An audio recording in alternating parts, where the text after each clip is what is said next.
Buongiorno, sono Tania Saibene, chirurgo generale, mi occupo di chirurgia senologica all'Istituto Oncologico Veneto di Padova. Buongiorno, sono Silvia Micheletto, sono una chirurga generale e mi occupo esclusivamente anch'io di chirurgia senologica qui all'Istituto Oncologico Veneto di Padova. Ecco, in questo momento siete insieme perché? Perché avete fatto anche un percorso professionale, scolastico insieme? Eh sì, il caso ha voluto che ci trovassimo, nel senso fin dai banchi dell'università la vita ci ha tenuto vicine anche dal punto di vista professionale, è stata tutta una casualità, fatto sta che oggi abbiamo la scrivania una di fronte all'altra. Siete entrambe anche mamme? Sì, sì, siamo entrambe mamme di due bambine della stessa età e poi io di un maschietto più piccolo. Si può conciliare vita e lavoro, soprattutto questo tipo di lavoro? Sì, è possibile, c'è tanta fatica da fare perché bisogna un po' abbattere gli stereotipi e sicuramente il lavoro da chirurga occupa tantissimo tempo, quindi si sacrifica un po' alla famiglia, ma con tanta passione, tenacia e buona volontà è assolutamente possibile. Si può dire che voi lavorate per le donne e con le donne da donne? Da donne lavoriamo per le donne e con le donne, assolutamente una formula vincente come descrizione del nostro lavoro, perché entra in campo sicuramente tantissima professionalità, ma anche l'empatia e la comprensione nei confronti della realtà delle donne che sono anche mamme e che sono mogli e che sono compagne e che sono le nostre amiche. Si può dire che avete una sensibilità più vicina alla loro anche per un momento particolare della loro vita come è quello della malattia?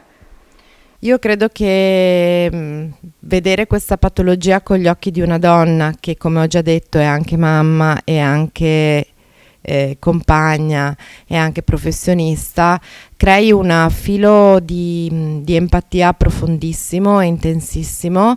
E forse io da donna avrei piacere di trovarmi di fronte a una chirurga che mi deve curare, che comprenda non solo la mia paura nei confronti della patologia, ma anche di tutto il contesto in cui io vivo.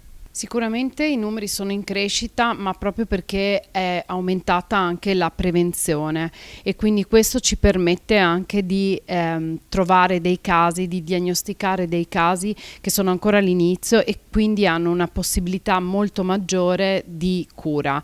Quindi l'aumento dei casi va letto in questo senso, un aumento in senso propositivo, ottimistico, pensando poi comunque anche nelle forme più gravi di questo tipo di patologia. Adesso la ricerca ha fatto dei passi avanti importanti che hanno portato a un miglioramento della cura e della prognosi di queste pazienti.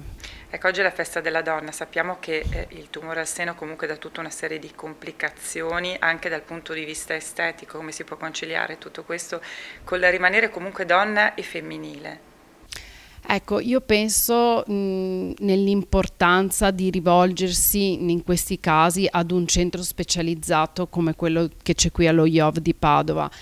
Qui è attiva la Breast Unit. Per Breast Unit si intende un gruppo di specialisti dedicati esclusivamente alla patologia mammaria senologica. Quindi qui una donna può trovare il radiologo senologo che fa solo senologia, l'oncologo specialista solo nella senologia e il chirurgo che si occupa solo di questa patologia. Poi ci sono tutti gli altri specialisti, non da meno, che si dedicano appunto, ripeto, solo a questo tipo di ambito. Questo permette alla donna di trovarsi all'interno di un circuito in cui lei è accolta e curata da tutti i punti di vista. Perché il problema di questo tipo di patologia è che va a colpire un po' da tutti i punti di vista la donna. Sappiamo tutti che il seno è una parte che rappresenta la femminilità, rappresenta la sensualità, oltre all'aspetto materno collegato al seno.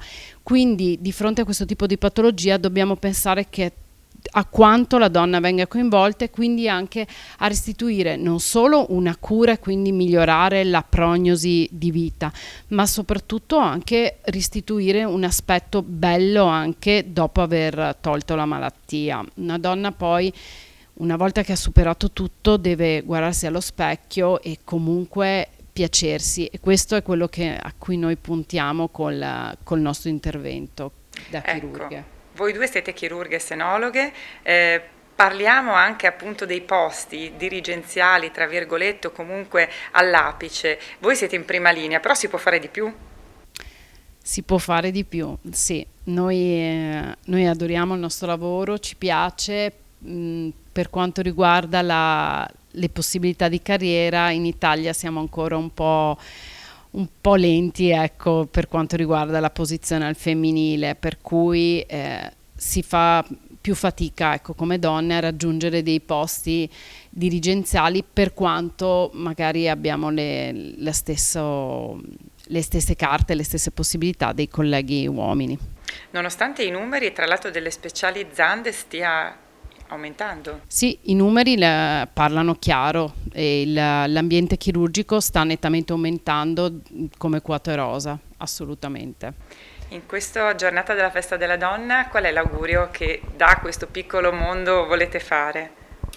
Allora, questa giornata è la festa internazionale dei diritti della donna, quindi il nostro augurio è che ogni giorno siano tutelati i diritti della donna e che questa società in tutti gli ambiti, dai più in evidenza fino a quelli più nascosti, diventi una società meritocratica in cui non c'è bisogno di affermare la propria professionalità, il proprio valore, la propria competenza, ma che invece sia appunto meritocratico, dando ad ogni donna lo spazio che merita allo stesso livello degli uomini. Beh, mi collego a Tania e davvero io auguro a tutte le donne, soprattutto quelle più giovani di noi, di avere la possibilità di dare il massimo, nel senso, forse nel nostro carattere c'è già questa forza che ci spinge. Io spero che parliamo dell'ambito chirurgico, che le chirurghe dopo di noi abbiano la possibilità che le cose siano più facili, più semplici, ecco.